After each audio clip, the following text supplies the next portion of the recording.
Gua berhasil turun 20 kilogram, yang awalnya berat gua 85 kayak gini ya. Mukanya cabi, jerawatan, perutnya buncit. Gua turunin kadar lemak 10%, berat badan 65-64 gitu ya. Dan otot perut gua mulai muncul dengan melakukan 10 kebiasaan sehari-hari. Dan banyak juga nih followers-followers kita ya, yang dia bisa turun sebanyak 20 kilo tuh selama 2 bulanan aja. Perut buncitnya udah mulai ngecil ya, ataupun turun 40 kilo dalam waktu 3,5 bulan, 45 kilo ya dalam waktu 3 bulan. Klien-klien gua turun sebanyak 15 kilo dalam 4 bulan ya. Perut buncitnya udah langsung rata. Ataupun yang perempuan ya, 6 kilo, 19 cm juga lingkar perutnya. Ataupun satu lagi turun 10 kilogram selama 1,5 bulan, yang awalnya bajunya XL, sekarang laporan ke gue bajunya M tuh. Ya, teman-teman bisa lihat before dan afternya turun 10 kilogram. Nah, kebiasaan yang paling pertama, ini tidak boleh kita skip. Kita wajib mengkonsumsi makanan yang paling pertama dengan mengkonsumsi dia tinggi protein. Contohnya apa? Contohnya kita langsung konsumsi telur, langsung konsumsi ayam, paha ayam misalnya. Kita langsung mengkonsumsi sapi, kita langsung konsumsi ikan. Kenapa? Karena ketika kita mengkonsumsi protein, ketika kita mencerna protein, kita butuh energi lagi tuh. Ya butuh tukang lagi di badan kita untuk mencerna protein tadi kita pecah jadi apa? Jadi asam amino untuk jadi rambut, kuku, kulit, tulang, otot, jadi banyak hal. Oke. Nah, kebiasaan yang kedua, ini gue selalu lakuin, yaitu adalah kita wajib untuk aktif bergerak. Minimalnya langkahnya itu 10.000 langkah sampai 15.000 langkah. Setiap hari gue aktif gerak, oke? Jadi misalnya pagi-pagi gue baru bangun, gue langsung jalan. Gue habis meeting, setelah gue meeting gue stres banget ya. Gue jalan lagi, menghirup udara segar. Nah, kenapa jalan kaki ini penting?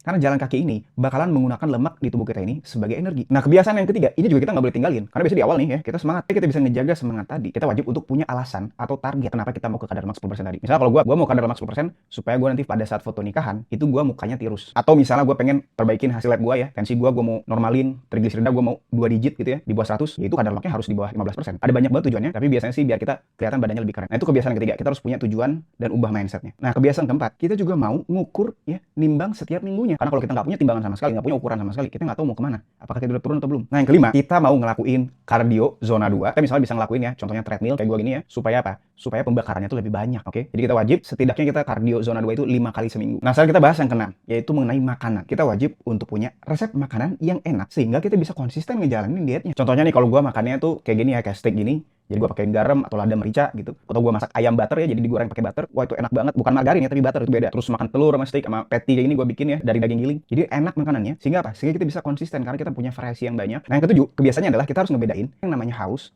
mana yang namanya lapar beneran. Kalau misalnya kita udah makan protein yang tinggi, terus kita masih ngerasa lapar, kita kasihin air aja, air dingin. Jadi jangan malah kita mesen nasi goreng, mesen martabak, ya jangan. Nah, kebiasaan ke-8, gue juga menerapkan yang namanya intermittent fasting. Fungsinya yang paling pertama, kita bakalan bisa membuat hormon insulin kita, yang awalnya itu tinggi banget ya, sebelumnya kita makan karbo terus, kita bisa menormalkan insulinnya atau bahkan rendah insulinnya, sehingga kita bisa merilis lemak di tubuh kita sebagai energi. Oke? Nah, kebiasaan yang ke-9, latihan beban. Nah, kebiasaan terakhir, kita wajib untuk tidur yang cukup 7-8 jam. Dalam waktu seminggu aja, teman-teman bakalan udah mengalami penurunan. Kayak misalnya klien-klien gue nih ya, walaupun dia perempuan, dia business owner, dia sibuk banget ya, dia bisa turun sebanyak 3 kilo, ada yang 4 kilo ya, ini dokter juga, dia banyak banget, yang baru seminggu aja ngelakuin ini udah langsung ada penurunan. Apalagi kita lakuin dalam waktu sebulan, 2 bulan, 3 bulan, atau bahkan 6 bulan. Nah, kalau misalnya teman-teman butuh bantuan coaching dari gua langsung, teman-teman bisa langsung daftar aja di link di deskripsi atau di link di bio profil.